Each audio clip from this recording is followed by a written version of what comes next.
Are we on? Yeah, okay. Shut up, Now Logan. I'm sorry. Hey guys, it's just Michael and I tonight. Nimbus River has a family obligation and Scarlett has a tornado watch. So if you could keep some positive thoughts to her and her family during this. She had one last week or something. I don't know. She's been getting... Yeah, it was very recent. I think it was the middle of the week last week. She's got funky, crazy weather over there. So it's just the two of us. We will be covering the viewer-inspired video in the future. We wanted to have all of us here. So if you have more suggestions for that, you can leave them in the comment section. We have the question and answer section opened, or we will.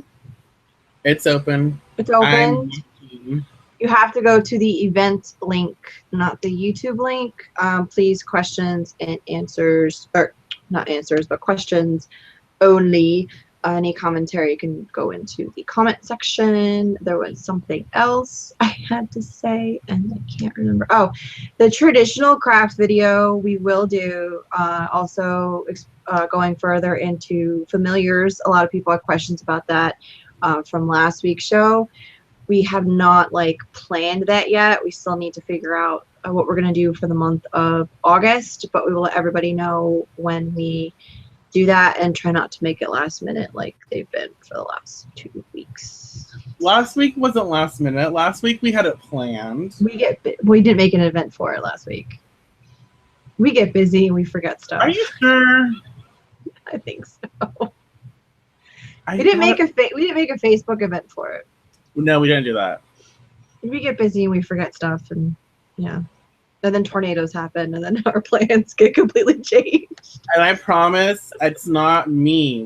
I don't want her shoes. It's all good. I have a freaking, my curl specky thing was, bugging me. Look at it. That's because your hair is growing out again.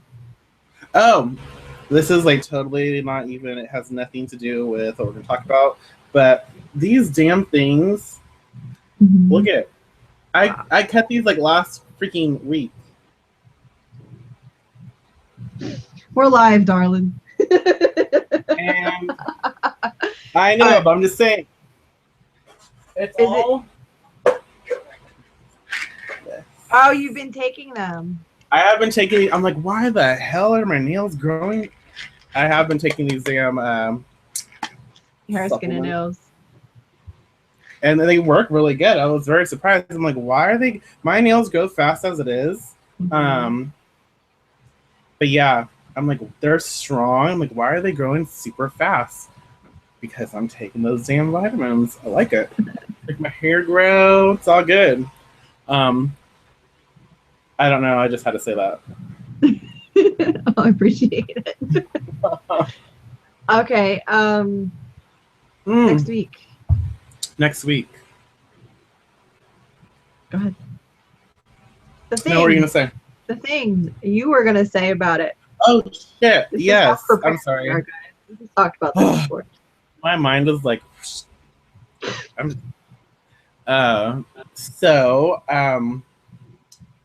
Yes, as many of you, we've been talking about it. So as many of you know, we started this whole Patreon thing for donations to help support us doing this video or these videos and doing other stuff to bring to the community. One of the things that we are offering for people who donate is a monthly, a ritual. We're doing an abundance ritual. We're doing a blessing. And for everyone who donates, we will put their names up. We will do basically working for them. And to kind of get everyone, really to entice people and to get everyone to understand what we're doing and to kind of experience it, we are going to be doing that this full moon for everyone who wants to be a part of it. But we will put a post up on our Deviant Witchery page, and you will have to comment on it to be a part of that. And we will do our working. We will, oh my gosh, I can't even think.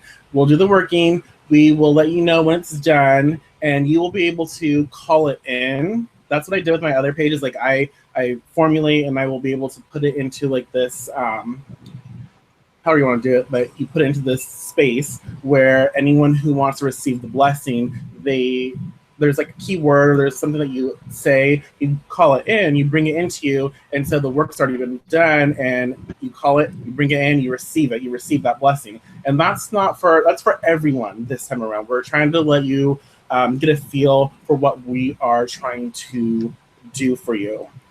So look for that in like the next couple of days, because we are, full moon is very soon.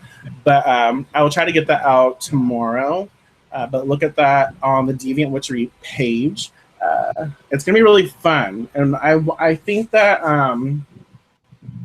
yeah, we're gonna do it for fulfilling your wishes. So we will formulate and do our workings to create and manifest your wishes. So when you call it in, it'll be a good idea for you to kind of focus on what it is that you want to bring into your life right now.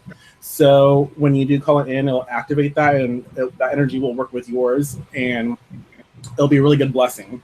So that'll be fun. I'm excited for that. Yeah, I can't wait to do that. And I think we're all going to do our own individual things, so it's going to be like times 4. Yeah, you're gonna get. So it's not just once, it's times 4, and we all do something that's a little bit different. So it should actually aspect like every single part of your life. Yeah, you're getting like 4 different practitioners, different energies, formulating, creating, and basically doing a blessing for you. So when you call it in, you get all kinds of energies to really boost your own and to create for yourself, to help create for yourself. So it's going to be fun. I've done this on my own page before, and I've talked about this, and I had a lot of good feedback. It's just fun. It's really fun to do. I love doing blessing work. I love doing stuff like this. So I can't wait for you all to experience it. Yeah, it's going to be a lot of fun. Another thing, like lately we've been getting, like seriously, the last week we've been getting a lot of inquiries about the book.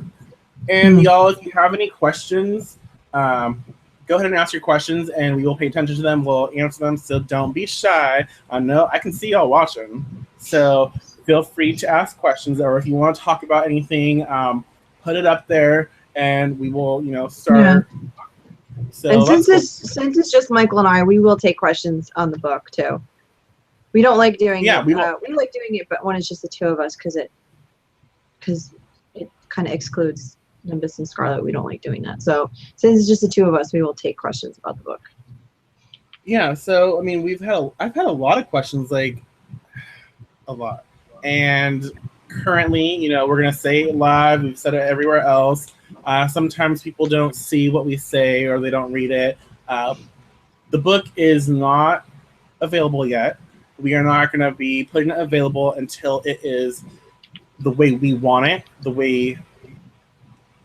Basically, we're not going to put it out or re-release it until it meets our standards. Right. And that means we're going to get it, professionally formatted, re-edited. And now that we know, like we were told initially that it could be so many pages, but transferring the pages in a Word document, even within the settings of the book that we were told, when it's formatted, it made it like over 100 pages smaller, which is, awesome. So we are going to take this opportunity to add more to the book, because I wanted to, we wanted to do more, but we felt like we had to stop because, well, we had to, because we thought we had too many pages. So we're adding a lot of interesting, a lot more formulas. I love my formulas, but I'm going to put a lot more of that in there. We are going to add, I'm not going to tell you what we're going to add, but we're going to add some pretty nice stuff. And some of the stuff that I am glad that we are going to add to the book was inspired by some of the students that I've taken on, and some of the interesting things that we've noticed happen in our group and everywhere else. So it's gonna be great. It's gonna be good. Yes. Yeah, so I've been currently reading through it and adding things because when we did write the book, I didn't realize Michael was putting as many personal experiences in. So I'm adding some of my own because we were not able to. We should have taken more time to read it back and forth, but we just didn't. So now I'm adding some of my own experiences. I'm taking some things out, not actual information, but things that are not pertinent anymore. Like when we first started the project, we started it with another person, and she was not edited out properly. So we're working on that and fixing that stuff. So there are some mistakes that we have found through reading the book ourselves. So that is what we were taking care of, and it takes time, guys. We both have full-time jobs. Michael has his extra business. He has his students. I have my kids and stuff like that. So I'm lugging my laptop to work and working on it during my lunch breaks and stuff. So we're working through it. So I just want everybody to know that. And we're not going to release it before it's done, so don't ask. No. It takes a lot of time, we have to like go through it with like a fine-tooth comb, because now it's up to us to do that. And it's huge, so we have to take our time doing that. We do have a question. Will the new version of the book be the same price? I bought the first one, and now I will buy the second version. We didn't really talk about that. What happened initially was that for the first month we had it for $25, and then for the second month we were gonna put it as its actual price, which was $35. $34.95. $34.99, whatever it was.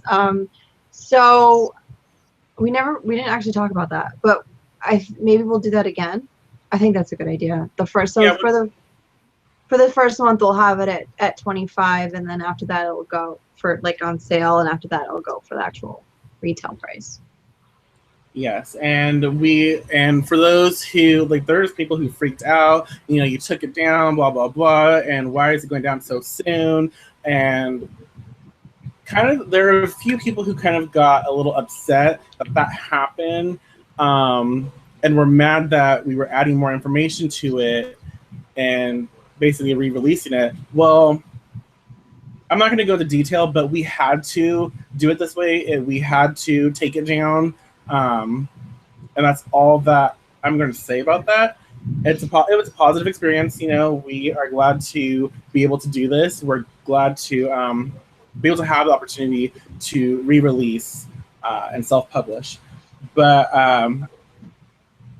I always said, and we will honor that, when the new version of the book comes out, we will make sure to get everyone like a PDF file or something, the new editions. It won't be like the whole book, but it'll be like the new formulas, the new other parts.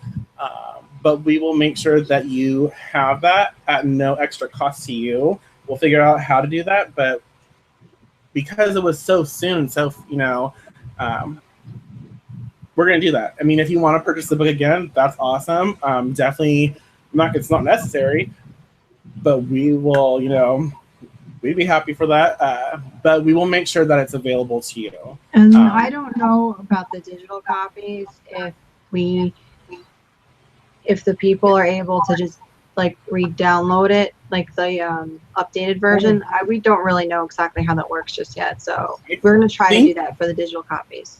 Yeah, I think the Kindle, at least the Kindle version, I think that automatically updates, when it gets re-uploaded, that it's a new version, so the new version will automatically download into your Kindle. Yeah, we're hoping that's what it is. We're not trying to double charge people.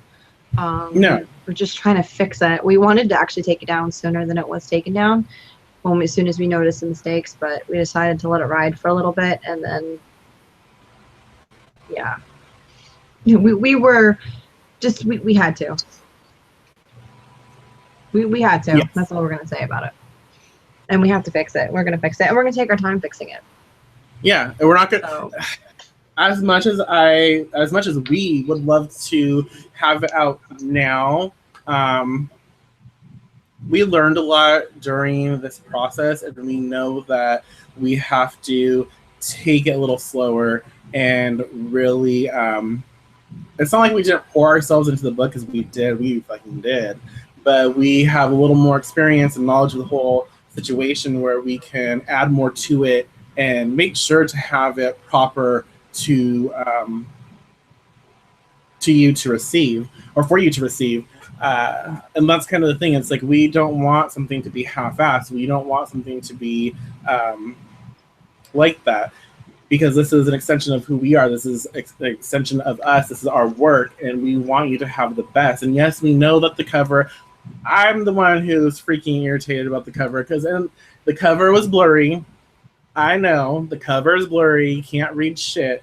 But these things happen, you know. You don't really realize until it's done, and that's why it's going to take a little longer. Because when we have everything done a certain way, we will be able to order like a copy for each one of us. We can go through it. We will see how the cover is. We will be able to check all of that stuff before we release it again. And so, if that means we have to check it a few 3 times, get 3 different copies, we will until that book is as best as we can get it. That's just how we. And then we're doing this because, as you can tell, we're both book whores. I mean, and him right behind you. Look behind Michael. I mean, come on. So, I mean, come on. So we do want it to be the best that it's going to be. So that is why we're taking the time to do it too. So yeah. Yes, and we do appreciate everybody who we actually sold 500 copies in the first month. So that was amazing. So we're looking to try to fix everything to make sure everything is super perfect. So anybody who has the first edition, I don't know if it's going to be more valuable or less valuable because of all the editing problems, but you have a first edition, so you awesome. Do, and it's fun. It's fun to have those little things, and you can go through it, and it's cool.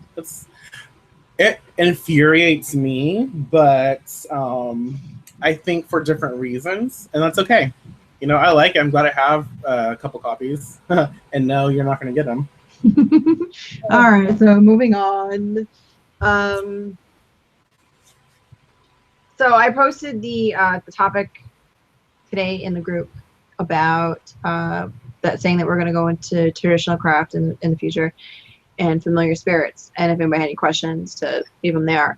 Somebody did mention they wanted us to go into more detail about the spirits of the home and the spirits of the land. So I think we should start with that, just to give us something to talk about. The spirits of the home, the spirits of what? Of the land, the place, spirits of the place. Oh, the land spirits. Well, hopefully, is the person who asked this question, are you watching live? Because if you are, can you kind of be a little more specific? But well, no, I'm just because that's such a huge topic. You can kind of take it in different ways. Well, obviously, she had mentioned that she's starting to work with the spirits of the home and such. So I've just recently started working with the spirits of the home, and what I am doing for me personally is because I'm going into my Italian heritage, is I'm doing the research on what the Romans did. So I'm doing what they did in order to appease the spirits of the home. And from their tradition, it seems like the spirits of the home were taken care of by the patriarch, which there's no patriarch in my house, so it's me. Unless my 6-year-old's not going to do it. So it's me, and I'm doing that. And for that, it's actually very, very simple. Except it's an everyday thing, which is not something I'm used to doing. I still have to incorporate that. And it's basically just incense and food offerings every day. And from what I gather from that culture is that they don't necessarily act up or have anything negative go in the house if you don't honor them, but things don't run as smoothly as if you would. I do know in some cultures, if you don't honor the familiar spirits, they will cause you some problems. So Yes, they I think it will. depends on, I don't know, Michael, do you think it depends on the spirit that you're calling, or is it just, it is what it is? Because there are I different think. cultures. Um, I don't sorry. know. Um, I think that it depends. I think once you start building a relationship with that spirit, like okay, if let's say you were the spirit of my home, I'm Mhm. like, hey girl, I'd be offering you, what you like, some essential oils. Uh, sorry, I'm trying to tell people to. Anyways, so okay, so if you were there, I'd offer you what you like, and then one day, let's say I'd stop doing it. I had this really good relationship with you. I was paying attention to you. I was giving you what you need. You were helping me out. It was a really good co-creative relationship, you know? And then all of a sudden I forgot about you. That would give you so many different, emotions. And yeah, spirits have emotions, they have feelings. So you might get hurt, which then you would bring that energy to my place. Then that hurt might go from hurt to anger. So then you might create, if I had other people living in my home, you might create friction, you might create chaos. And there are different stages. So it's interesting, and I think that if you create and keep a healthy relationship with the spirit of the home or any spirit really, it's okay. But the minute that you decide to sort of like forget that relationship or just kind of blah blah, things kind of do, and they will get uncomfortable. And I think the severity of it just depends on the spirits. It depends on how your relationship was. Are they a little more understanding? Not even that. It just depends on each spirit, because you're right. Each culture has different type of energy, and their spirits are, some can be very like harsh and they'll cut your fucking head off. Mhm. Some might just be like, forget you. I'm better than that too. Like I don't need you.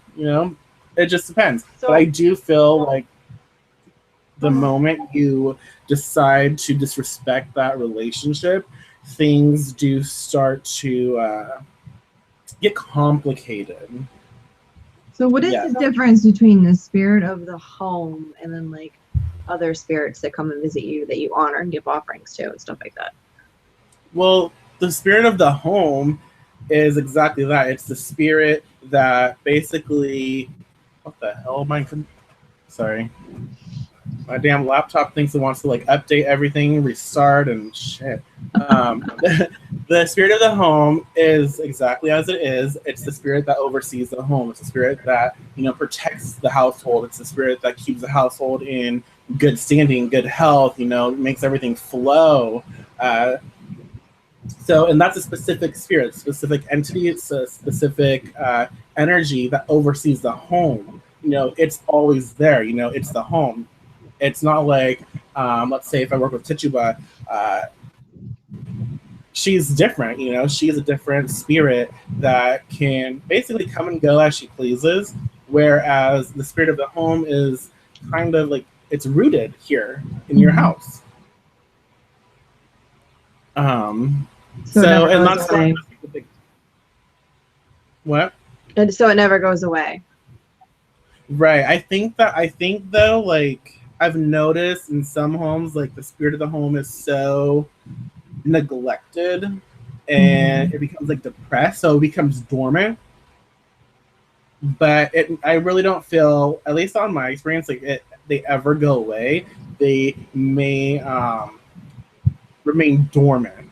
So, and that's another interesting thing. Like, if you are doing a working against someone, if they don't pay attention to the spirit of the home, that spirit of the home may be in your favor, working with it, supporting it, asking, giving it a little bit of what it needs. But you need to make sure when you do that, that the spirit of the home understands that this is not a relationship that you will continue.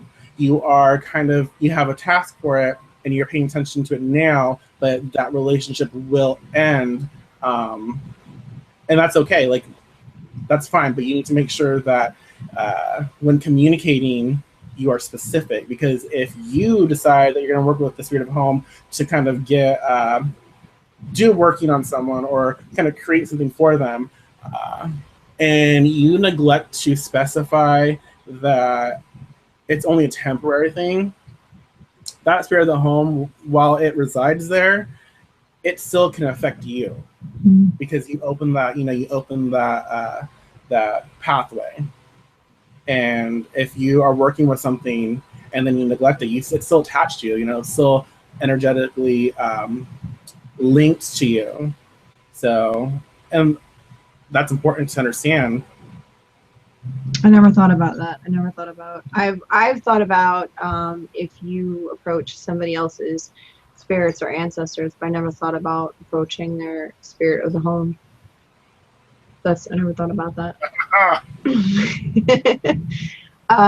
Okay, so I'm hoping that covered. Well, and let's face it, like it's unfortunate, but most practitioners do not work with the spirit of the home. In fact, most practitioners don't work with the land spirits. Right. Well, that's what I was going to go into next. So the land spirits, I was always under the impression that they were more like the nature spirits. They're more of like on the fairy realm than anything else. I do know that, so you have your home spirits will protect your home, but the spirits of the land will protect like your property. So Yes. it's it can be like a two walls of defense. If you have somebody that's wishing to cause you harm on your property, they have to cross your property line first and then get to your home. So that's how I always saw that aspect. That is also something that I'm going to be working on, the spirits of the place. There is a great article that I have a link to somewhere, and I'll try to pass it on later so we can put it in the description. It talks a little bit about the spirit of place, but that's like a particular forest, not like somebody's home. So one of the things that it mentioned in an article is if you're going to like a public place or a forest, something like that, you do want to form a relationship with the spirits of the land, because you want to honor them and you want them to help you or understand with what it is that you're doing, if it's a ritual or if it is an actual spell work. You want them to assist, or at least not completely disrupt what it is that you're doing. And once we get Mr. Nimbus, maybe he can... We're talking about spirits of place and spirits of the land right now. Ooh. We just covered spirits of the home. Spirits of the home, yeah. So we're talking about spirits of the land now. So what are your thoughts on working with spirits of the land? Are we like spirit of place? More than like... Yeah. Okay. No, yeah, because there's spirits of the home and then spirits of place, yeah. Mm-hmm. Yeah. Well, I feel like to do your, just on a general note, I don't know, I'm a little out of context, but on a general note, if you do not have a good relationship with your spirit of place on your land, I don't feel like you're at your best. Spirit of place is a kick-ass ally, but it can also hold you back so much if you do not respect it. So in order to have the practice you want, especially on your land, I do a lot of workings outside, and if I did not have my spirit of place as my ally, I don't know what I would do, you know. Why are you laughing? I'm thinking about your full moon rituals. So that's why I'm laughing. I'm not going to say it. I'm not going to say it out loud. I'm not going to say it out loud. No, I completely agree with you. And we were just talking. Have a little dance. I mentioned too. I read an article recently. Like, if you go to a wooded area, that's not necessarily a place that you connect with every day, like your own property, but it is very Right. important to give respect to the spirit of place there before you do your ritual, or if you're doing spell work there, so they kind of will assist you, or at least not like block you from doing what you want to do. Exactly.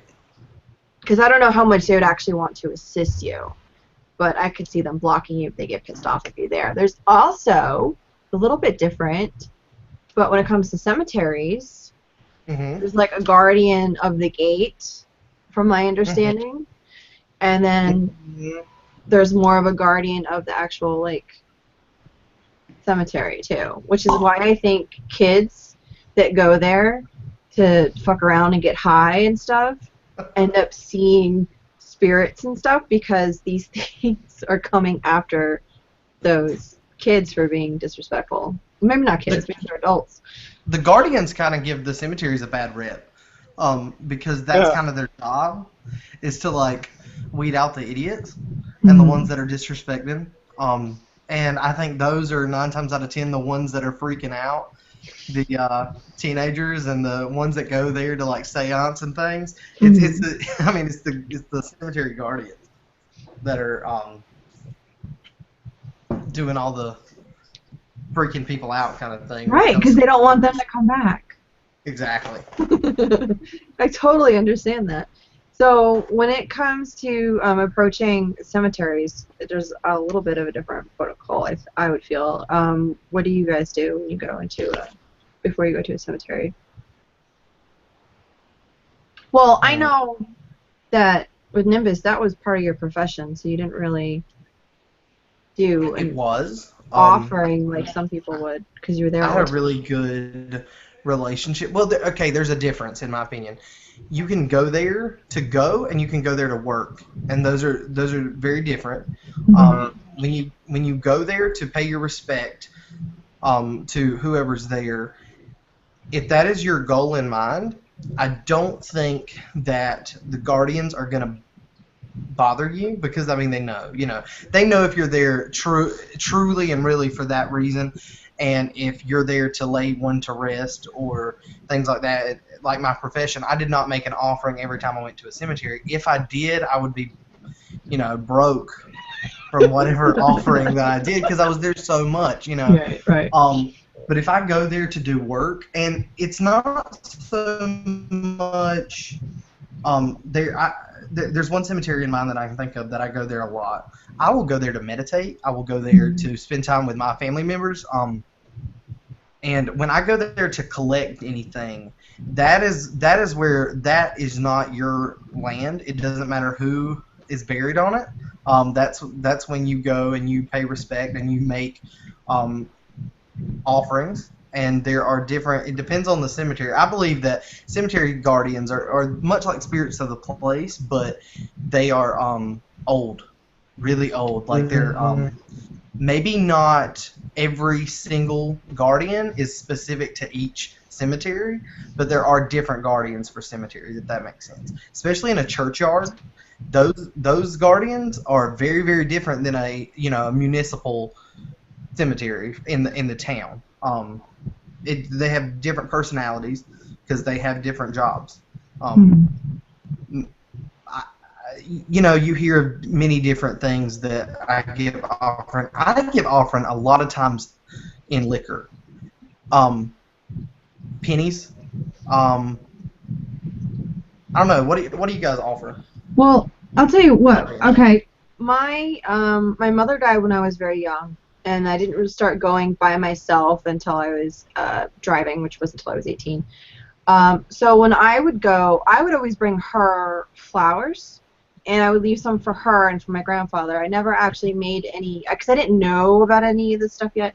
I never made any offerings to the guardian because I wasn't aware of it yet.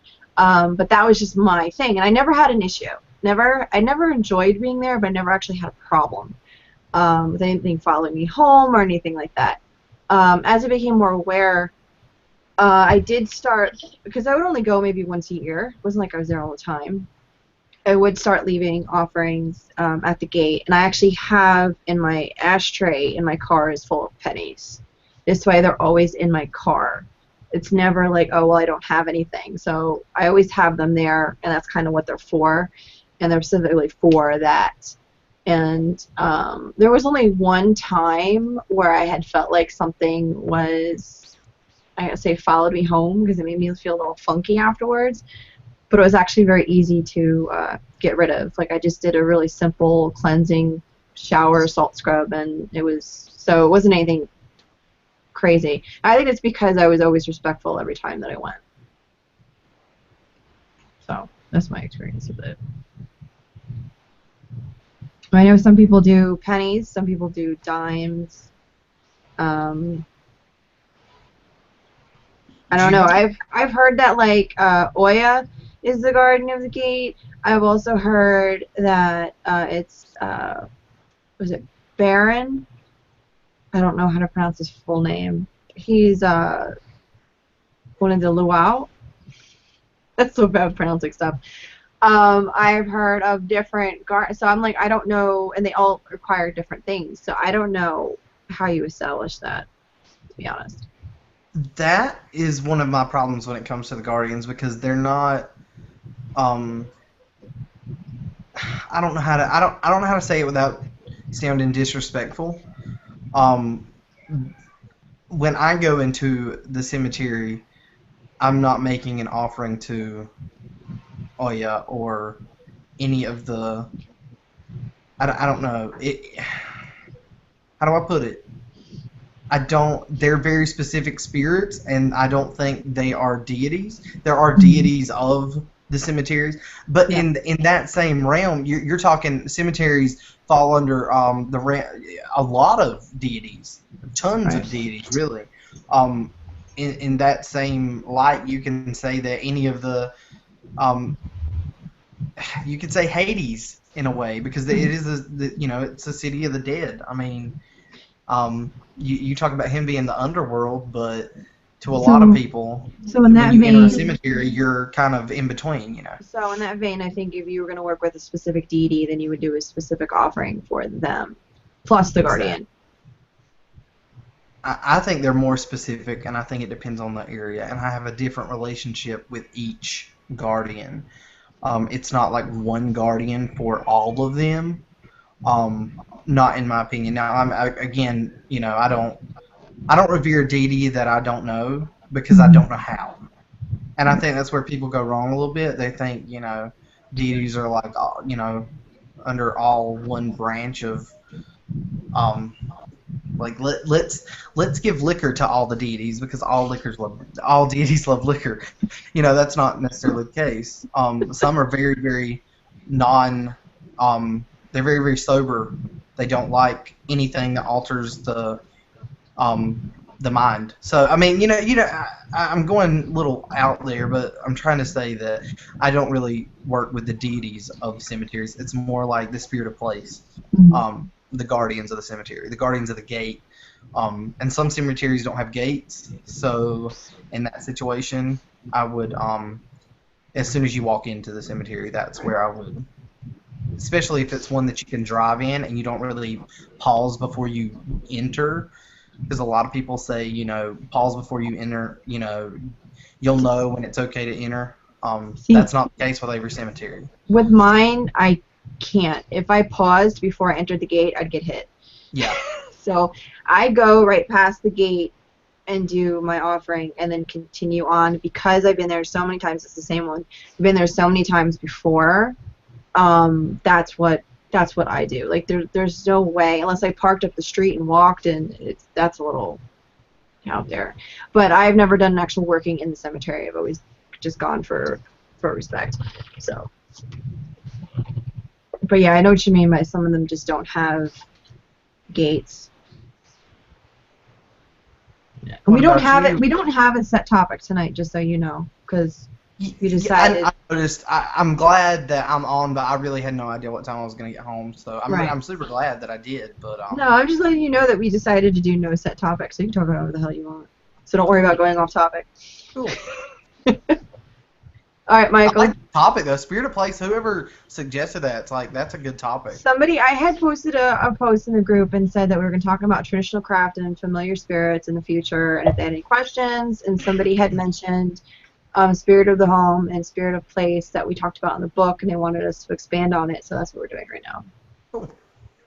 So, recap. If anybody has any questions, we have the question and answer box is open as well. So, Michael, what are your experiences? I actually don't, unfortunately, work with the cemetery because I live in a very small town and I'm not allowed to. If I go and visit, like, I don't really have any like family members that are dead that I don't want to visit, so I don't. But it is such a small town. When anyone who appears to be, not 100, that goes into a cemetery, you get watched and you get followed, and it's like you're bothering, the people who run it, which they just sit in their office and do nothing. But like if you go there, yeah, I can't go there. I've visited I went with a friend to visit her grandma a while, ages ago, and her grandma was a really interesting person, and I collected some dirt from her with acceptance, of course. But other than that, I don't do it. I don't, because I can't, not where I am. But I feel I'm not in a specific tradition that requires me to work with specific spirits or deities, and I don't feel like it would be a good thing if I were to go into a cemetery and work with a deity that I don't have like lineage to, that I don't have like initiation to.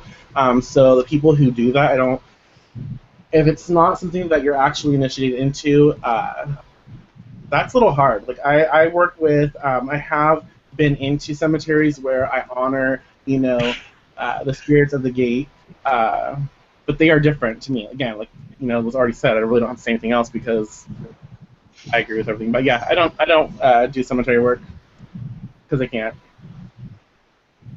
I get that feeling too. I know that feeling where you're watched, and it really depends. See, we're in the South.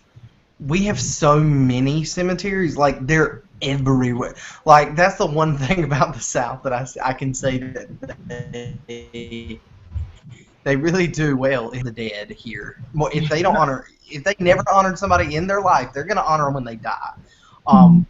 It's such a part of our culture here.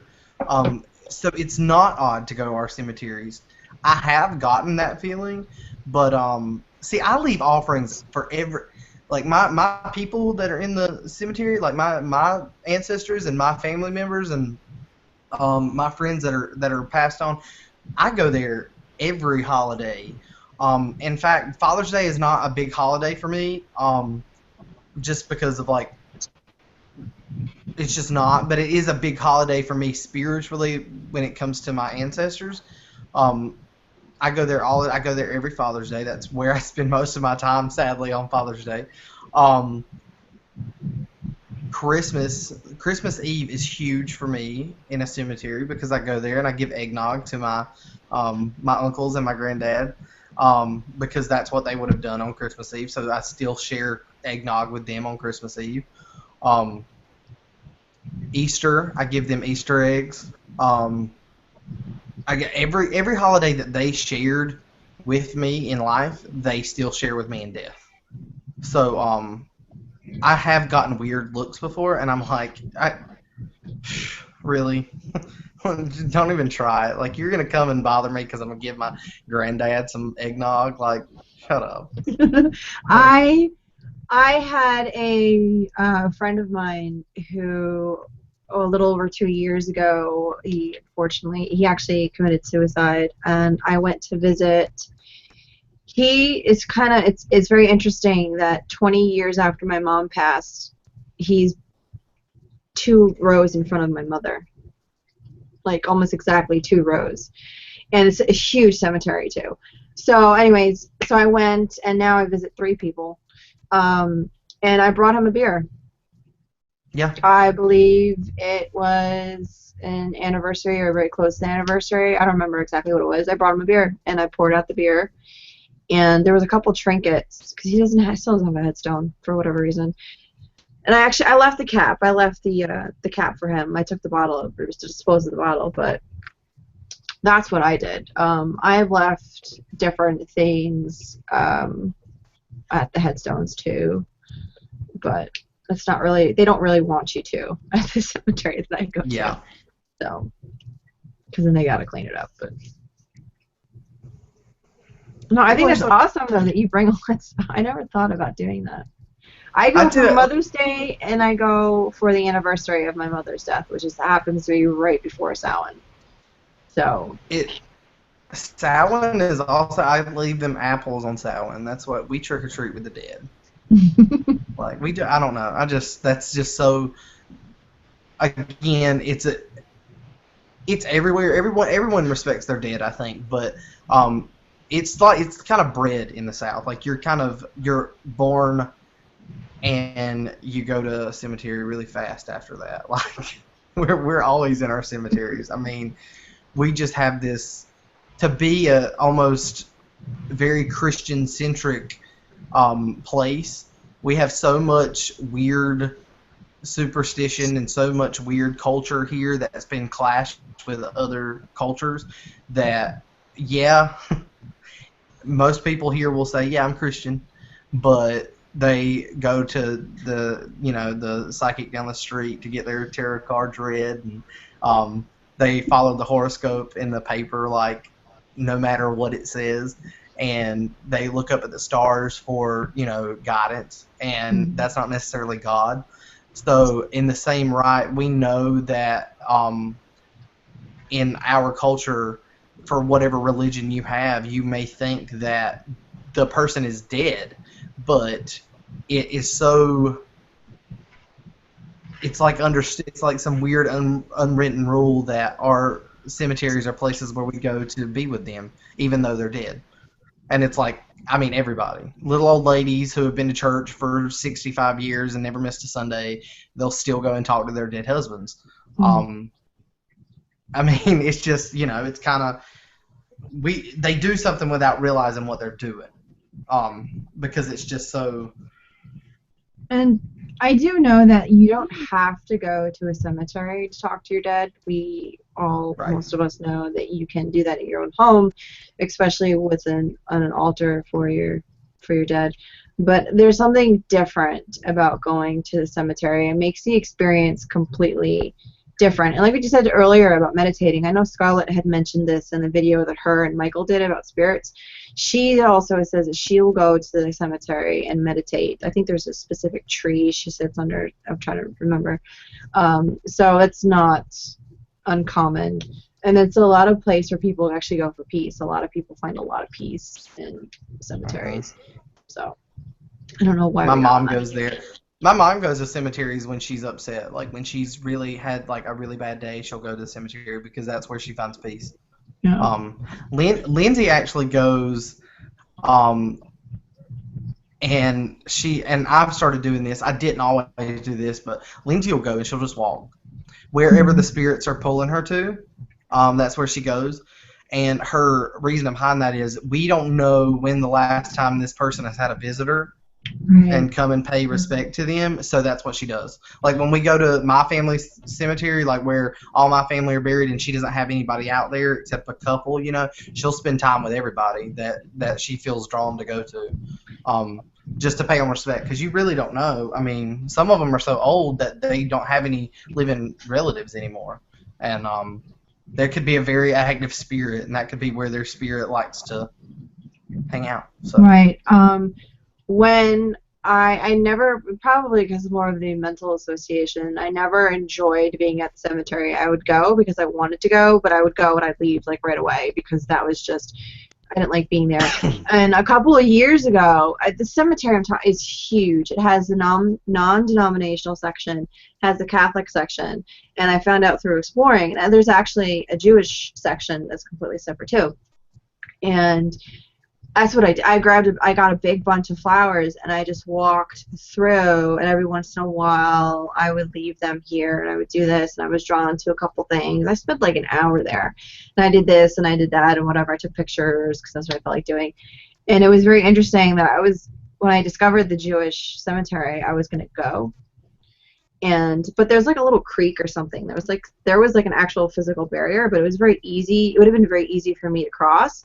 And I was about to cross and go, and something just told me no. Like I got this big like push back, like don't you dare fucking go over there. So I'm like, okay, I'm not gonna do that. But through that, I need to do it again. That experience, I did feel a couple touches, and a couple things, and different. I need to do that again because that'll get me out of that. I don't know, that fear zone, I guess. But it was very interesting. Especially since my kitchen has been like a spirit portal for years now. Our bedroom is. I don't know why. There. I have been saying for years, I'm like, I see something in the kitchen. It's just like this little shadow. And they're always short, though. Like which freaks me out because they're always like child-sized, and it freaks me out because it actually would come from either my basement or from like my kid's room, and I just see these shadows, and I'm like, I don't know exactly what that. I showed you that picture, and you guys were like, yeah, but it's okay. Yeah, it's cool. It's because I think they freak me out because they're so small. I was actually I was using the flying oil the other day that is in Scarlett's shop now. She's officially got the listing up, so if you're curious about it, go check it out.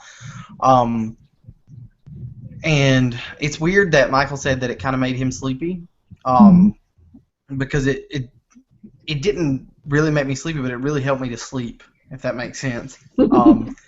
And I actually fell asleep, and actually when I went to my bedroom, that's when I kind of laid on the bed, and that's when I had the most experience with it. And I was laying there, and after I had really finished using it or whatever, I had fell asleep. And I don't ever get like very huge sightings in our room. Lindsay does all the time, but Lindsay gets them everywhere. But we're sitting there, or I'm laying there because Lindsay's in the living room, and I like wake up, and there is this spirit standing over me, and like kind of touching me, but kind of not touching me. I can't really say it because it happened so fast. And then it was like, I know it happened, but then for whatever reason, it was like that was those periods in between sleep where you're asleep and you wake up and you go right back to sleep. That's exactly what happens. And when I woke up, I realized what had happened, and I was like, who was it? Why was it? It was feminine, but it wasn't anyone I recognized. So it was, I don't know, it was. That's funny. Because you do get freaked out by stuff like that, though. That reminds me of when we first got connected with Scarlett. I remember her mentioning, this was private, but I think it's funny. It's okay to share. If it's not, she'll kick my ass later. But Scarlett sees spirits all the time too, and she said that there was a specific ointment that she has that her husband will use if he wants to be like her. Is like how she said it. Like if her husband wants to see like her or be like her, he can use the ointment, and it helps enhance those senses. So that's what reminded me of this. It's like you being more like your wife because she sees spirits all the time. So I just thought that was interesting. Have I ever told you guys how she met my uncle? No. Uncle Melvin? Yeah, I think so. Yes. I don't know if I said it. I know I've told you, Michael. I know you know, but I don't know how many. That's hilarious. That's a funny story. So it happened. You never know when it's going to happen, and when that's a special moment when the spirit decides to kind of show himself. So it can be, you could be asleep, you could be not asleep, you could be having bedroom activities. That would freak me out. It did. It kind of ruined the mood, really. Oh. Thanks, Uncle Melvin.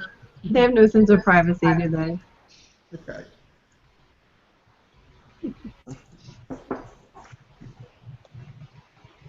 Okay. I'm not sure. Was there anything? I'm not sure what else we were going to talk about today. Well, we got 9 people watching, so there's enough people. If y'all have questions, don't be shy. Feel free to ask. Or not necessarily a question, but something that you want us to talk about. Yeah, if you want start a discussion on something, go right ahead. We're gonna talk about this like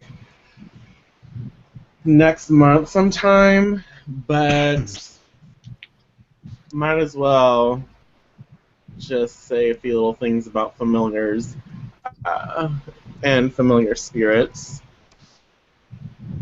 Someone asked me, Brew. Actually, can a plant be a familiar? And yes, I like that question. And absolutely, a plant spirit can be a familiar. A specific plant, I don't. The plant spirit, yes.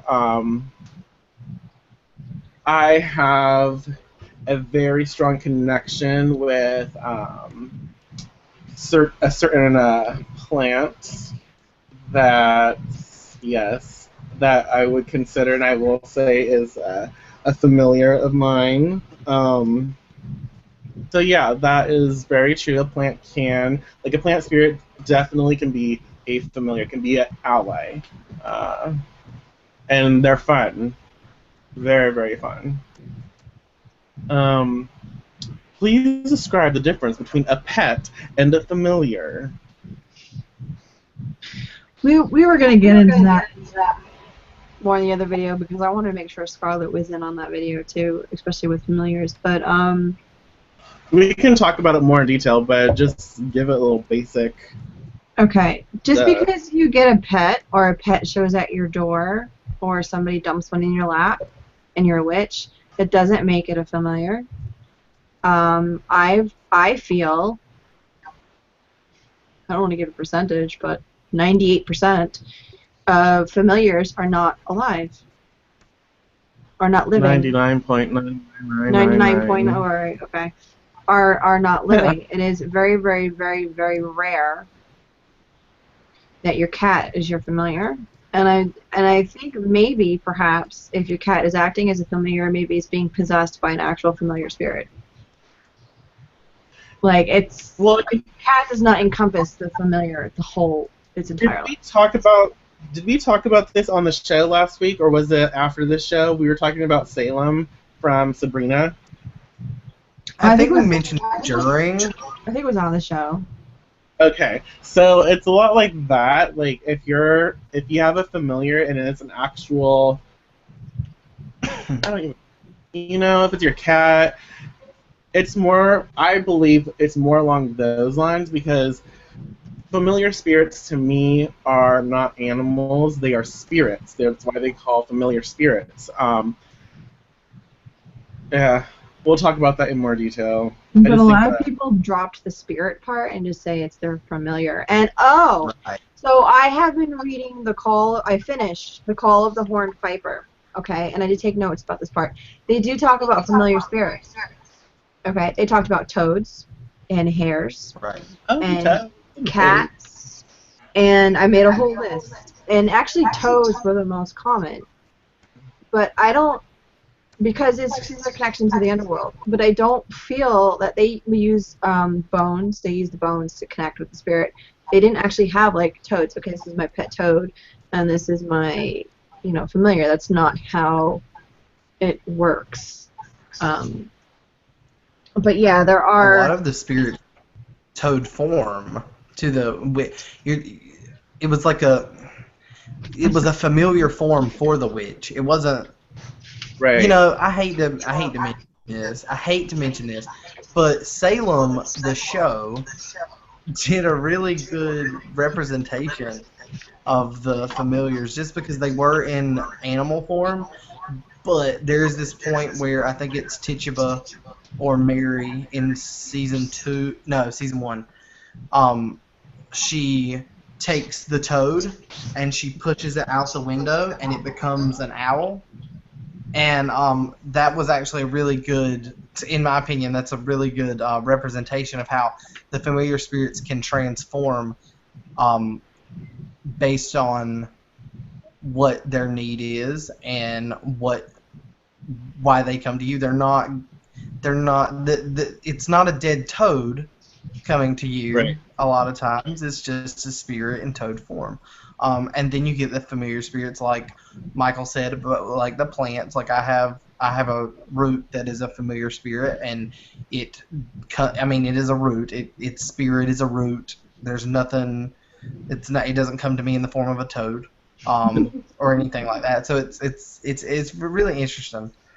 And people have black cats. Weirdly enough, if you look at the witch trials, a lot of times the familiars were not so much black cats, but the devil actually came in the form of a black cat, and a lot of the first-hand accounts from the witches that were on trial. So that really kind of gave the black cat thing into pop culture, Superstition. and it ended up being Salem from. Well, yeah, and it's like all of these, representations of spirits, familiar spirits, their spirit, they shift.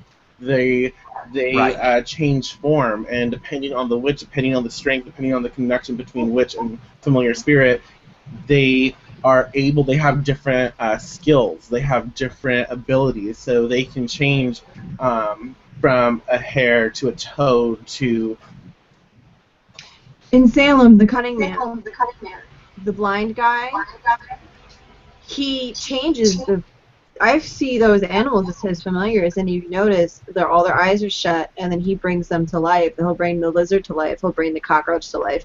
He brings the different ones to life, and they go and they spy on. Or there was a bird too. They spy. That's what they do. That's what familiar spirits do, is they go and they get you information to help you out. It's kind of like almost as like astral travel, but it's not you. It's your familiar spirit doing it for you.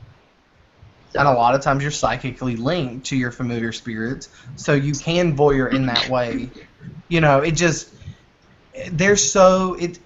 Familiar spirits are so complex and so, I don't know, they're one of the most brilliant gifts that we're given as witches. And there are witches that go around every day and they have no familiars at all. But then there are those witches that annoy the piss out of me because Fluffy the cat has become their familiar spirit. Well, see, here's the thing. I always wonder... Okay.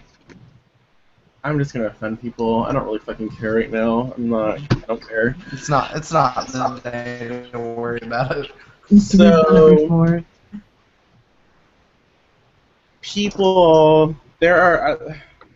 There are many people who say their freaking cat or whatever is their familiar.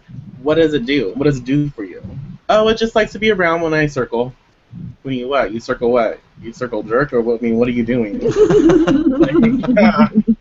Really, what is your familiar doing for you? That is why we have familiars. That's why we have familiar spirits, because it is a relationship. They do our bidding. And that's just how it is. What does your familiar do for you? Nothing. It just likes to hang out when my cat likes to drink my altar water, so she must be my familiar spirit. So I have a really hard time with an animal that licks itself being a familiar spirit. I look at Isha all the time, and she's like Lucy licking over there, and I'm like, yeah, you ain't got a magical bone in your body, Shug. You know what I'm saying? I have a really hard time picturing it. It's just weird. Well, and you can notice too, I don't know if you've ever seen it, but when a spirit rides an animal, when your familiar spirit, if you actually see it take physical form and rides a specific animal, you see the difference. You can see that I went from normal freaking Fluffy to freaking badass witch. Right. There's differences.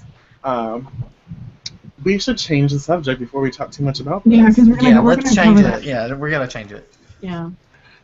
So, yes, motherfuckers, stop watching. You're making me feel violated. You're not even participating. At least one of them's cleaning their dishes while watching. Probably. Everything on here is about familiars. Oh, what about how... Okay, I like That to know post was specific to questions that people would have about traditional craft or familiars. So when we do it, Oh, that we know sorry. what to cover. That's why I posted that. So this way we can kind of map out the video. Well, the second part might be interesting. I mean, do you often hear, like when communicating with spirits, it doesn't have to be like not familiar spirits, but when you're communicating, or even doing any witchy work, do you often hear like the voice or in your thoughts with the ears combo? Oh, okay, I get it. I think learning more about how intuition plays into that would be a good idea. So basically, intuition, psychic nature, in regards to your practice. So knowing the difference between your own thoughts and thoughts that are pushed into your head. Sure. By something else. For me, I hear voices when I do card readings.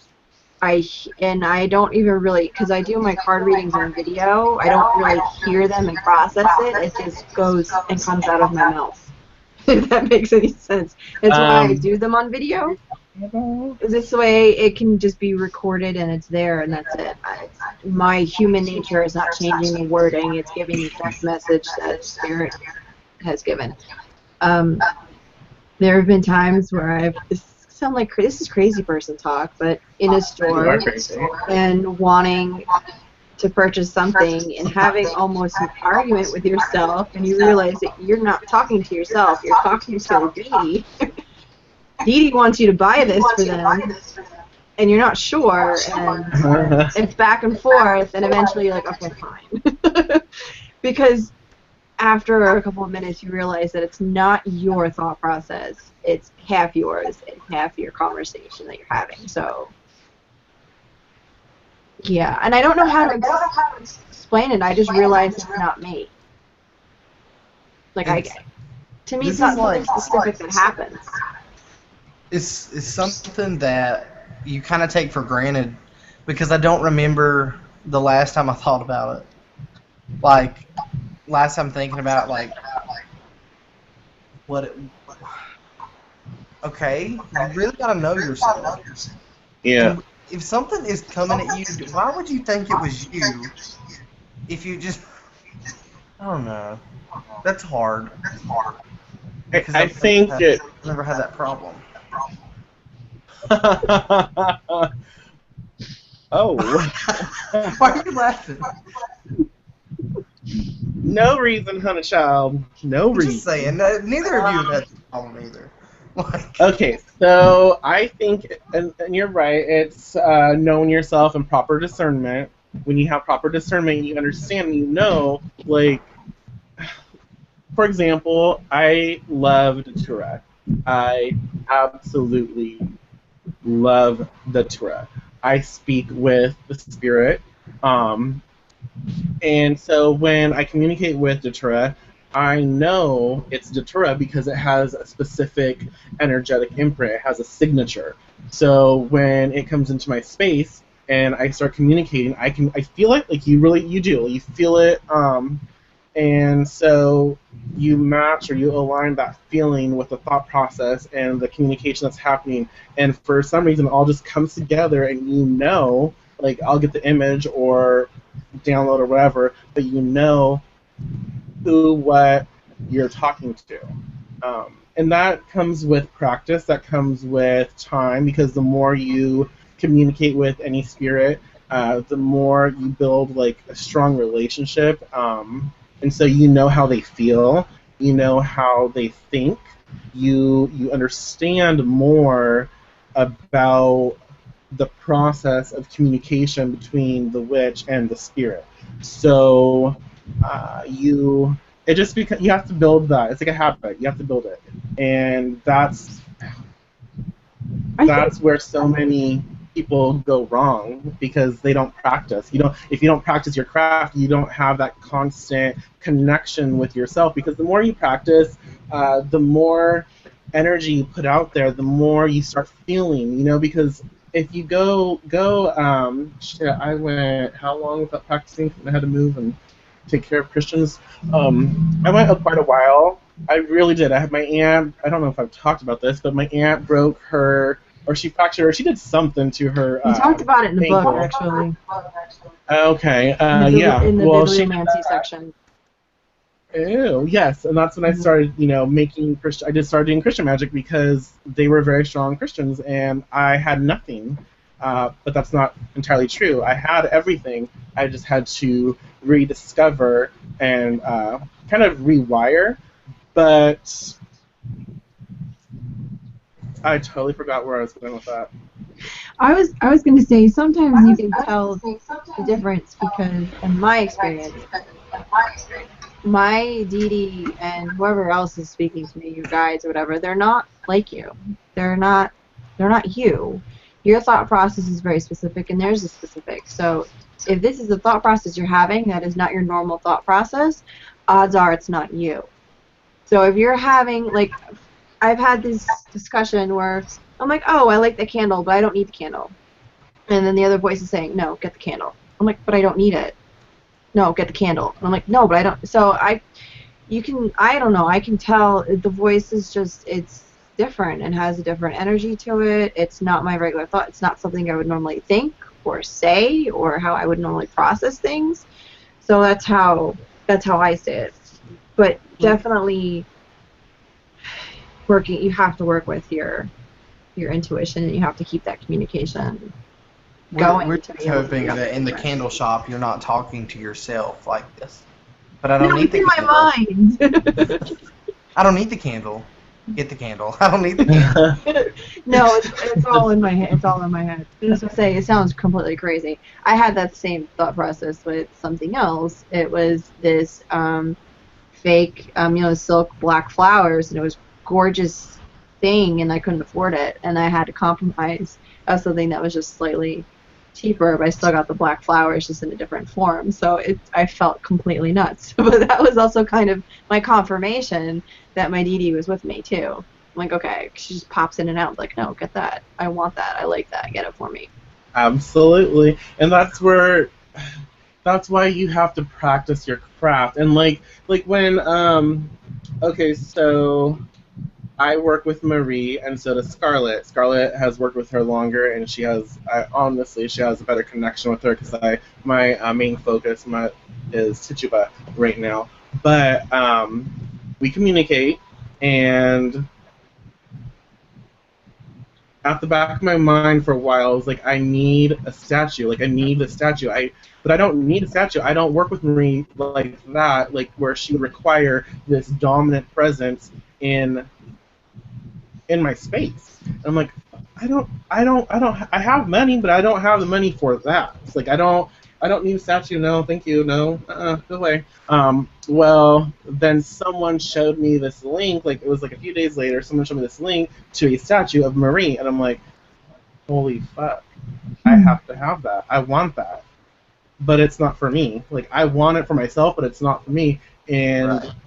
she was like, y'all need to acquire this for someone, which is Scarlett. And I did, and we did, and we gave it to her, and it's she's where she belongs. I still want it, eventually maybe, but I don't need it right now. Like it's not, but eventually I will have that. But that's kind of where you have to learn to listen and you're right because they don't communicate the same way you do because you can talk and you start hearing or you have this like thought process that comes in and it's like writing your own words or it's writing your own thoughts but it's this very specific very distinct sometimes very subtle wavelength where it's different. It's different. You can feel it. So if there's a moment where you feel like you might be, listening or hearing something that's not coming from you, turn inwards and focus on that thought process. Focus on that energy because then you can sort of like let it reveal itself. Oh yeah, like once I realized that it was another entity, the the conversation from her side got stronger and easier to understand. So when this candle situation happened, and I finally realized it wasn't me completely. It just, the voice came through so much more, excuse me, so much more clearer, and I knew exactly, and I'm like, okay, I'm gonna buy the candle. So I think that once you understand that, it becomes a little bit more clear. I love y'all's descriptions about that because I just sounded like a really big dick when I said my description of that. Because I've never had that problem. You know, I've had that problem, but it's been a very, very long time ago. And I think that why are you laughing? I can't say anything right tonight, apparently. You say everything perfectly. Everybody experiences things different. That's why it's better for us to give our personal experiences, because somebody might see it the way that you do, and somebody might see it the way that I do, or the way Mike does. So. Right. Well, see, and also like I'm claircognizant, and that kind of works itself out with the channeling too. But claircognizance is very different. Sometimes it's like having another you telling you what to do, but it's not necessarily deity. It's not necessarily spirit. It's kind of you, but it's coming from this higher self, and it's like I can't explain it. It's like instant message inside your head. Right. And Right, because you're you like, have yours. Okay. Right, exactly. And it's not it's not one of those things like with channeling, that's kind of my go-to. Well, there's no other form of divination that I do, so when I have to talk to the divine, and I have to channel, and I have channeled other people's like that's the thing that I have had to learn. I channeled a deity. Actually, not really. I channeled an Orisha, and that is some really harsh energy, but in a delightful, beautiful way. It's really hard to explain because Orishas aren't really deities; they're spirits. Right. They're just higher spirits than Earth spirit. I don't know. They're fucking weird. No offense. They're like from what I understand, the tradition, the religion, people who go or in Santeria or any kind of offshoot, because I'm going to generalize, I'm sorry, any of the ATRs, they believe in a central god, and then the Orishas there are spirits, but they are different. They're more intense. They're like powerful. They are also it. I don't know how to put it. There's no way to put it to where I'm not gonna sound like a fucking crazy person. So they're like really intense energy. I'll say like really, really intense. More intense than the average spirit that I've ever channeled. And that particular time, that channel was more in vision. More, like I was seeing what she wanted me to see. I could hear her, but it was almost she talked in like weird pattern. It wasn't language that I understood completely, but I understood what she was saying because it was working through the visions that she was giving me. So it does really depend. Now in that situation, when it first happens to you, you don't know what the fuck it is, and you don't know where the fuck it's coming from. You just need to trust that it's not you, because then if your conclusion is that it is you, I'm not gonna say go to the doctor, but I'm gonna say like if it keeps happening, you know, go to the doctor. maybe Well, go to the doctor. I guess kind of on that same vein a little bit. A lot of people that are diagnosed with mental illness, I don't think they're actually mentally ill. I think there's some kind of spirit issue that either they don't know how to deal with or they don't know how to control or anything like that. So we say you sound like a crazy person, but maybe these crazy people are actually just talking to spirits, and that's why they're having that. I think a lot of people think they're fucking crazy when they first start to speak to spirit. I mean, really. I mean, first-hand account, like, my wife told her parents, and they wanted to take her to a psychiatrist to get on medicine. because they really thought it was either that or some weird fucked up version of like a demon in their weird Christian heads. Um, and they're Protestants, and Protestants don't generally believe in demons. I don't know, but they were like, "Do we need to take you to the doctor?" And so for the longest time, she thought she was crazy. But she's not, because and you know she's what not. happened? A couple of weeks ago, we had a chat, not recorded, and I think she realized that we're just as crazy as she is. We're all crazy. Exactly. And it helps, and that's why what's been going on lately with witchcraft in general is a lot of newer witchcraft has gotten completely away from working with spirits.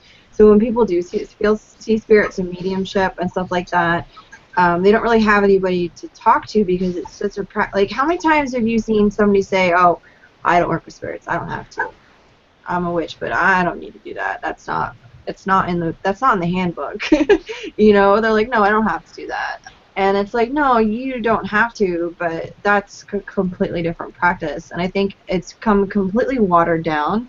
And then so when people do start doing this, and they still start getting these messages either from their guides or deity or whatever it is, they do feel like they're crazy, they have nobody to talk to. That's why it's so important that we are doing this show and shows like this.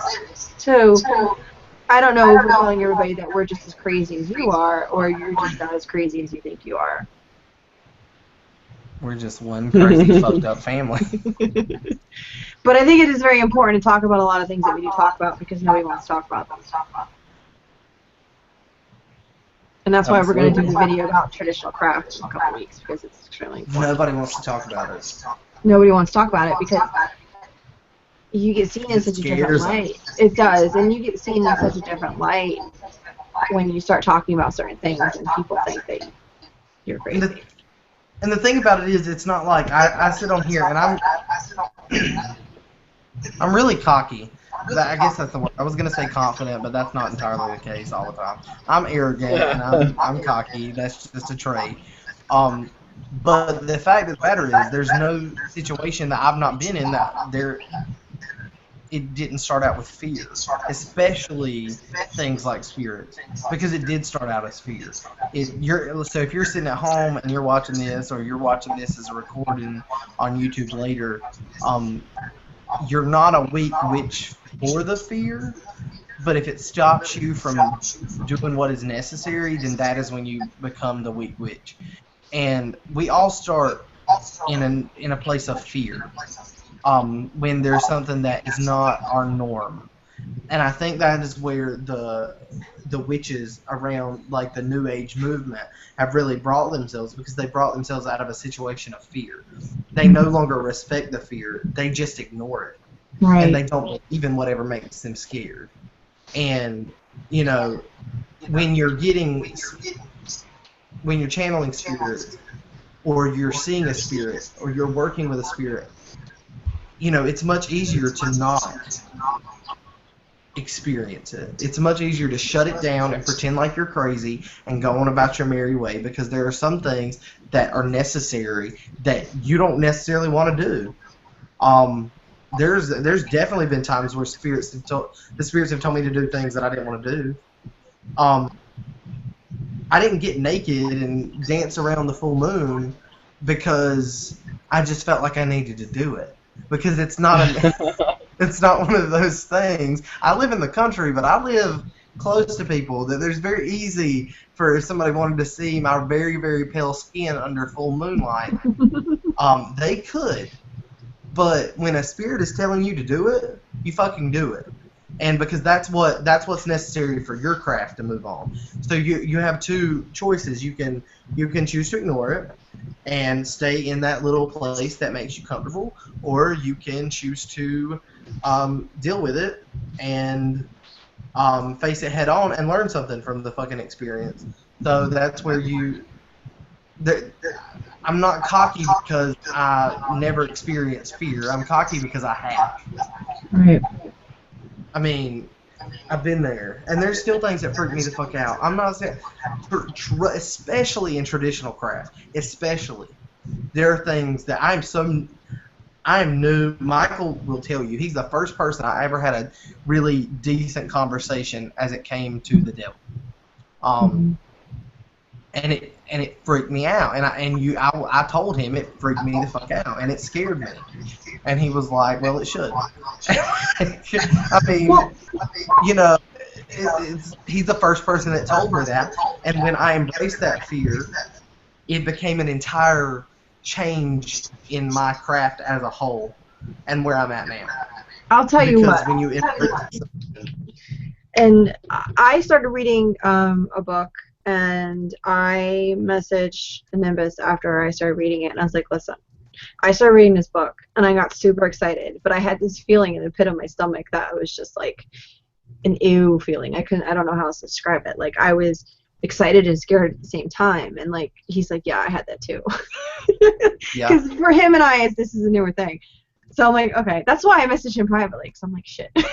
So I wanted like a little bit of that confirmation.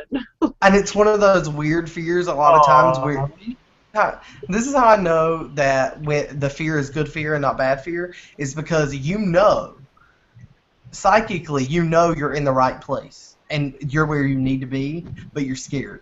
So if you're having both of those emotions at the same time, that's necessary fear and that's good fear.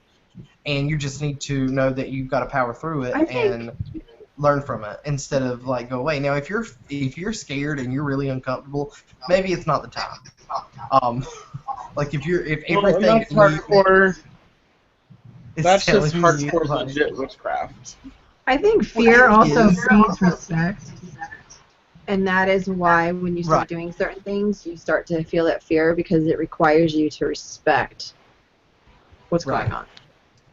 And that's just like, and that's what our craft is supposed to be. You know, that is hardcore, actual craft. You know, those feelings that you experience, I can't say that I have in a long time. Who do I sound like? But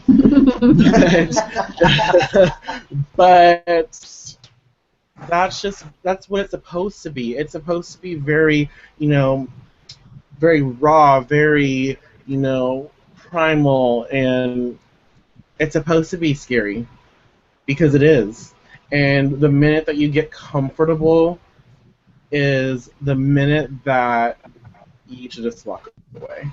Yes, you can be comfortable in the work that you do. That's fine.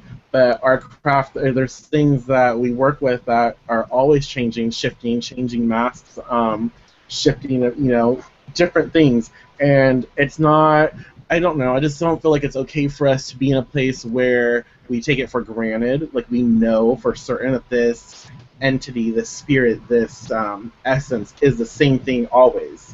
You know, the minute you think you have it, the minute you think you just know, absolutely know, is the minute that you get thrown, you know, out of a speeding car and say, figure it out. You know? You live or you die, it's up to you. Especially when it comes to deities, because if you ever feel like you know them totally, I'm gonna call bullshit on you. Because they're so complex, and I feel like they're not meant to. We're human to a certain extent. Witches are a little bit more than human, in my opinion, but essentially we're not deity. Like, no. Well, that's another topic. We don't want to offend the masses.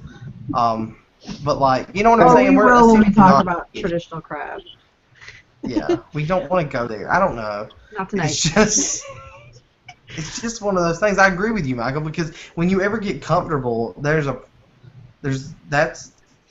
know. There's a difference between comfort and like a rut.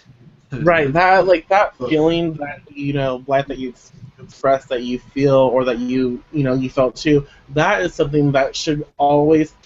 It shouldn't make you scared. It shouldn't keep you, it shouldn't hinder you. But that is something that I feel as a witch, like, constantly. That's something, like, deep down inside me, like, that I like that feeling because it reminds me that I'm in the right spot.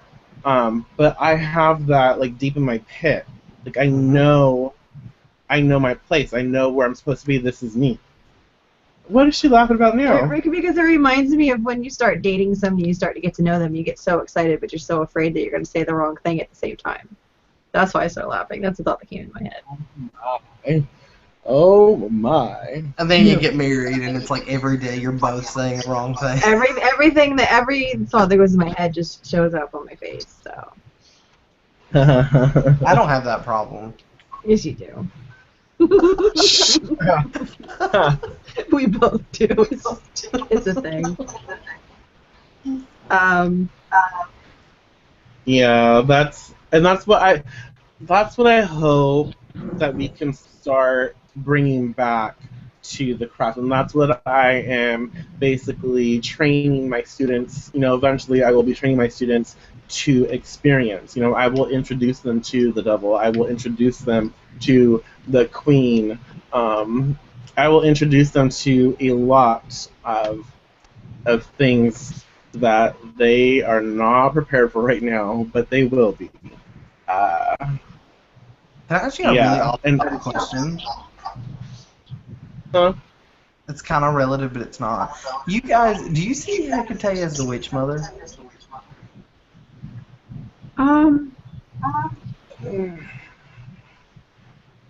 I've never seen her as a witch mother. I've seen her as a queen.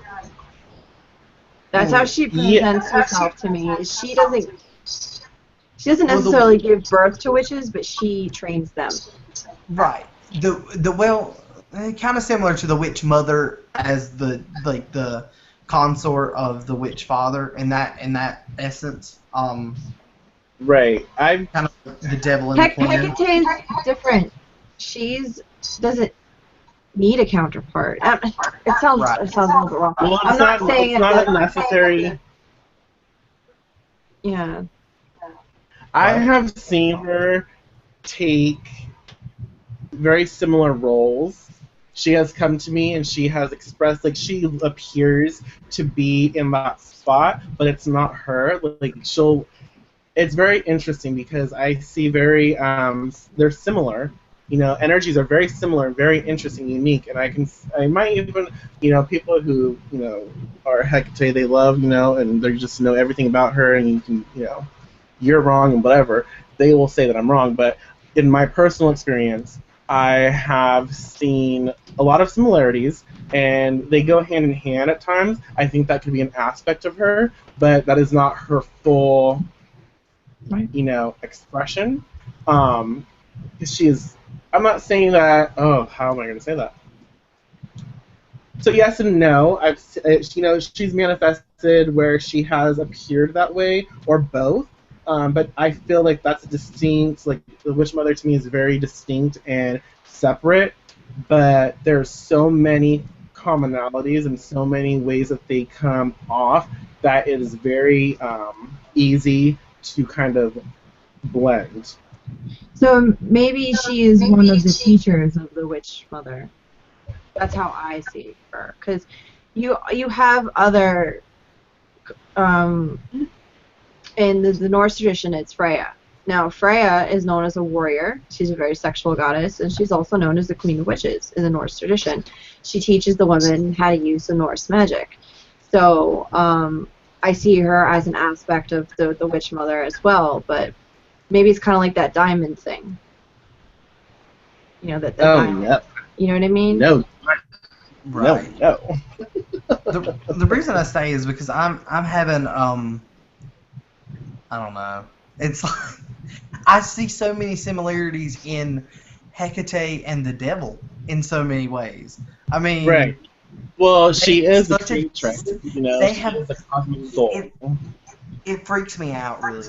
I think that they work together. I work with both.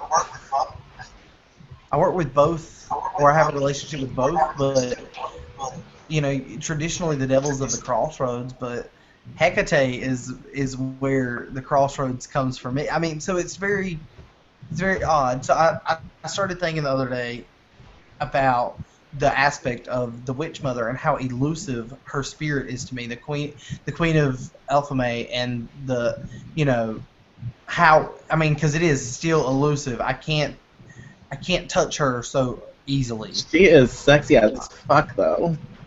She is, like, very. You're right. And so crudely sexy too. Like, she wants it, she gets it. Like, kind of I free. You know what I'm saying? But see, but as far as like a physical contact, not physical contact, like as far as like yeah. a full on contact with her, I have not been able to go there with her, and like it's. Oh god, there's no way. No, because you said she's so sexy. Because there's no. Well, come You just on, keep it. look. Well, maybe It's like just both words. Dionysus. Like Dionysus, in so many ways, has so many commonalities with the devil in a lot of ways because it's freedom of expression. It's that raw power that exists in freedom, and in so many ways I see the likeness. And then with Hecate, there's so many ways I see her, but Hecate is dare I say this, a little bit more approachable in my relationship. Um, That's with because she came to you. That's the difference. right. She Well, came to see, you. and I tried to force it, and for a long time, I said that Hecate didn't like me, but for the longest time, I think I tried to force some kind of weird relationship with her, and she kind of just ignored the fuck out of me, or just was like, "No, quit it, like just stop," you know. Oh, And you. now it's very very different with me, and it's I don't know. It's very. So I'm having a harder time. I'm not. First of all, as it comes to a female deity, female spirit as a whole, that they're not my cup of tea. Um, Selu is the only one, literally, with the exception of Hecate, that I have ever had a relationship with that is feminine and is essentially a woman. They're all men. They're all men or masculine deities. Though Dionysus is very feminine in a way. He's one of those kind of like I don't know. He's feminine, but he's not feminine. He has feminine traits, but he's not a feminine deity. I don't know. The Dionysus is for another show. Dionysus is Um, no gender and all of Dionysus them is at the same definitely time. another topic. So you know what I'm saying? So I'm having just weird like brain issues when it comes to trying to. I'm doing that whole human thing where I'm trying to make sense of things, and some things just aren't meant to. Right, and it's interesting that all of our experiences with the same deity are a little bit different, and especially a deity like Hecate, I do feel that they bring to the art essentially what it is a specific person needs. So she will look differently to me and act differently with me and show me different things, and she will show you, and she will show Michael. Um, so she. One of the things is she has so many different names. Hecate in Hecate Liminal Rights, there's a list of her names, and there's like her surnames, however you want to say it. There's like 50 names because they're the different aspects. And I know that in some of the African traditions, it's kind of the same thing. The Orishas have different aspects and different like faces and different because. Same, I found also in the Roman tradition, Juno has different aspects and different names and does different things. You know, you have the normal marriage, childbirth, and you have like the warrior. You have different things. So I do feel that in a way that they are more human. I don't know if we've given them names to kind of separate that little aspect of themselves, but I think that they approach everybody differently. So you are going to have a different experience than somebody else will. Well, I think the different names too is for most muggles, or even practitioners, to understand such a complex essence. Because when you have a deity who is everything, you need to sort of filter that and have the aspect in which she is the light bringer, where she is the queen, where she is, of the crossroads, where she, unlocks the gates. There are certain things, you have to have that focus because it's hard for a lot of people, even today, like it's hard for people to comprehend something so huge.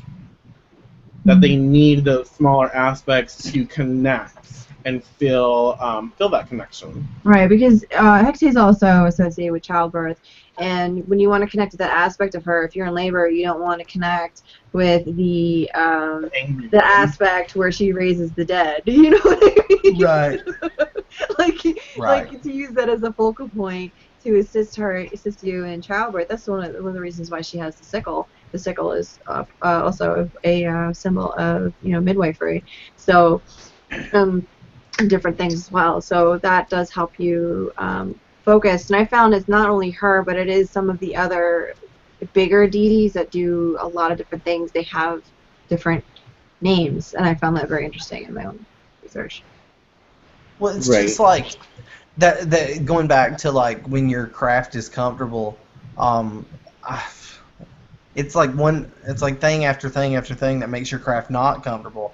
And Hecate for me has been that like weird. First of all, I'm never comfortable with her, like never. But it's not uncomfortable now, but it's like still uncomfortable because I'm trying to make sense of something that I can't really make sense of.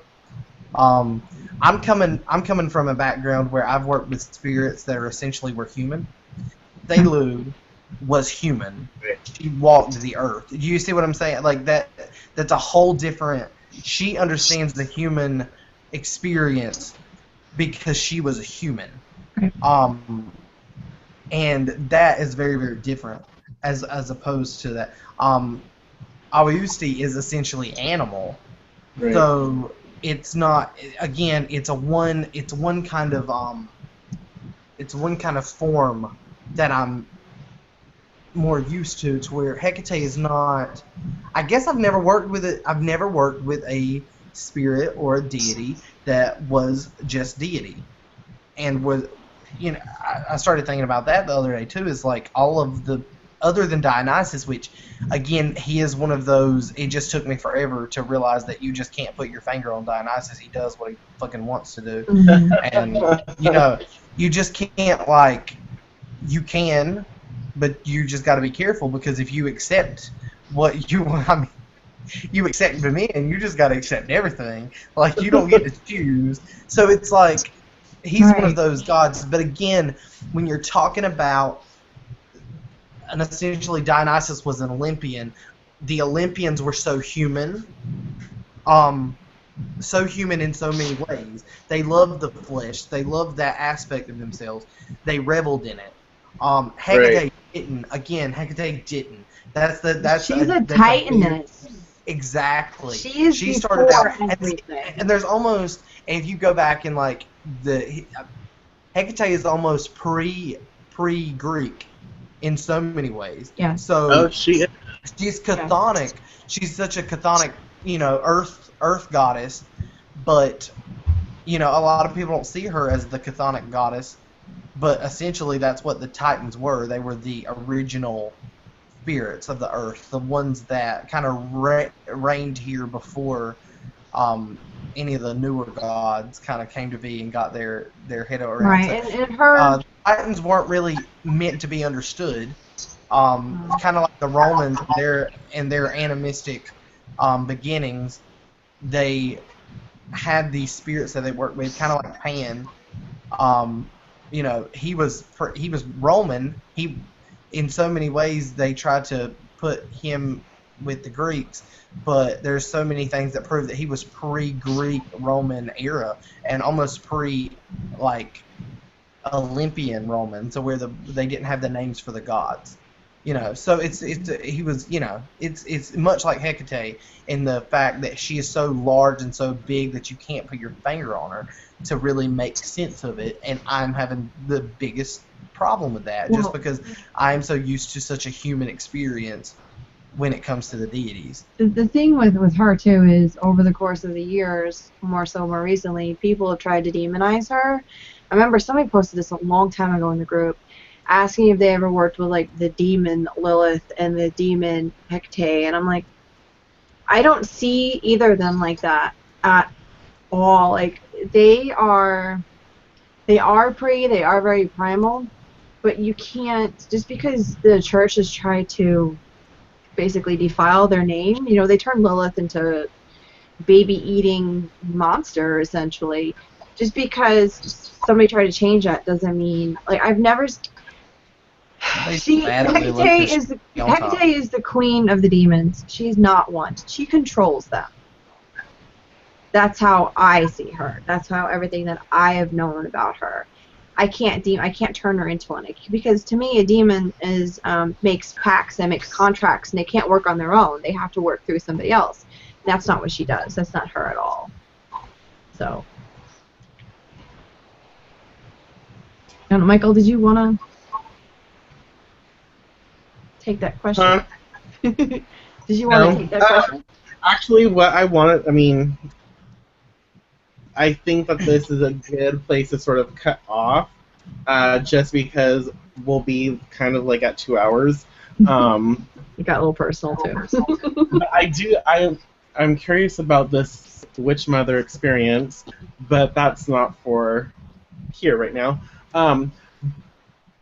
So I would like to close this, and if we didn't get to your question, we will try and you can post it in the group. You know, post in the group. We'll talk about it there. We need more engagement in the group, and look for our full moon rite that will be coming up soon. Our full moon blessing, I should say. And we will be back soon. We will actually tackle a lot of traditional stuff next month, I guess. It seems like that's where we're going. And if you have any questions, if you have anything, if you have anything that you want to suggest that we talk about, post it. Like, post a reply, and we'll try and talk about it, you know? So, anything y'all want to say? No. Nope. Peace.